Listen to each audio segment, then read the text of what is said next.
What's good, peeps? Thanks as always for passing by the channel. Much appreciated. Hit that subscribe button if you guys are new. All right, so Dillian Whyte gets the victory over Oscar Rivas. So he stays as mandatory for Deontay Wilder's WBC belt. They're taking a piss with him with this title shot. They really are. I know people are going to say like he turned down the Joshua fight. I said that. I made a video about it. But I'm just talking about a mandatory. Joshua was a voluntary situation. I'm talking about as a mandatory. He's been in that mandatory position. I don't know how many days it is, but it's ridiculous. It makes a mockery of the sport. Someone works their way up to become number one. And let's be honest, we have no idea when Deontay Wilder will be asked to fight Dillian Whyte. No idea. He's obviously got this fight against Luis Ortiz, right? A voluntary. It then should be mandatory. But now somehow Tyson Fury's jumped in front of the queue. That fight might be, I don't know, if Deontay Wilder is now fighting in November, which I heard. That means he's not going to fight again, I guess, until May. Yeah, depending, he might even lose the belt. Who knows? Depending upon that, he isn't going to fight again until, I'm going to say, September 2020. And then, this is not even a joke. And then it could be a situation if, I don't know, whoever wins out of Andrew Ruiz versus Anthony Joshua, I mean, they could want to make a unification. Dillian Whyte could be waiting, this is not even a joke, another year and a half before he fights Deontay Wilder. He might not fight, or keep saying Deontay Wilder, it could be anyone that has got the belt, but he might not fight for a title, that title. He might go the other routes, he should go the other routes, until mid-2021. I'm sorry, that is fucked. With the run that he's had, Joseph Parker, Chisora, Rivas, that is more than deserving of a world title. Anyway, back to the performance. I thought it was a very good performance, very mature performance from Dillian Whyte. I spoke about this on the preview video. The way he fought against Derek Chisora told me that he's now gone up another level.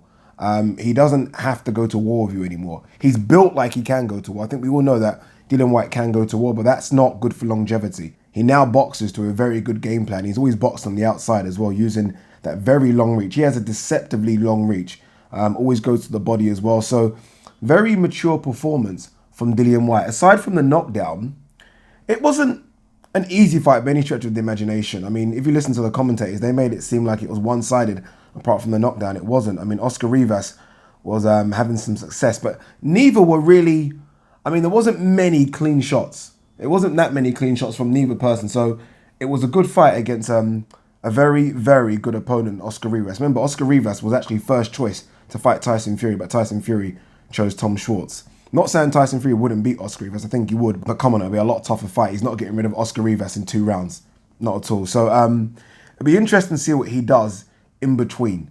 There's a lot of options. All the options are tough, but it'll be very interesting. He's ranked very high in most of the governing bodies, apart from the IBF. So he's only 1 or 2 fights away from fighting for the other belts. But again, where are those belts going to go? I don't know what he does next. Obviously, Derek Chisora is fighting Joseph Parker. Those are 2 guys he's beat. He doesn't want to go that route. Usyk's fighting Carlos Takam. Usyk will then want to fight the window of Andrew Ruiz, Anthony Joshua. We've got Luis Ortiz, Deontay Wilder. Tyson Fury is the only one.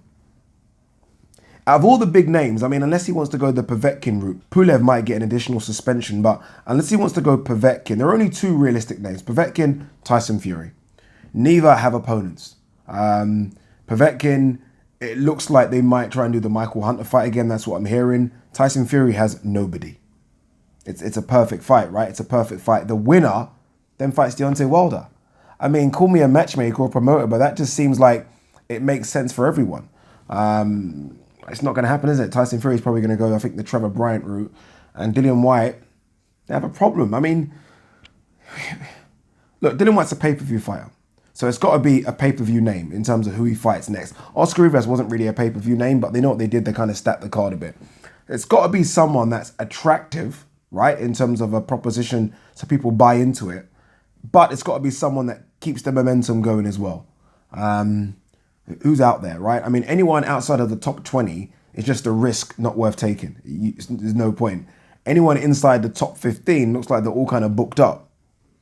Again, the Dillian Whyte problem continues. It really does. The WBC, really what the WBC should do is let Deontay Wilder have that voluntary with Luis Ortiz. I'm not quite sure why that's happening. It's a good fight, but it doesn't really make sense. And then after that, it shouldn't be Tyson Fury. It shouldn't. Tyson Fury had the opportunity to fight Deontay Wilder in an immediate rematch. The WBC sanctioned it. He decided not to, signed with top-ranked ESPN, fought Tom Schwartz. You've had your opportunity. Dillian Whyte deserves his now. Dillian Whyte deserves his opportunity. That's what should happen. Dillian Whyte should fight Deontay Wilder in May. I mean, I don't understand. I don't understand how Eddie Hearn can't make that happen. I don't understand how he can't make that happen. But who knows? But good luck for Dillian Whyte. Great performance. I wish him luck. Peace.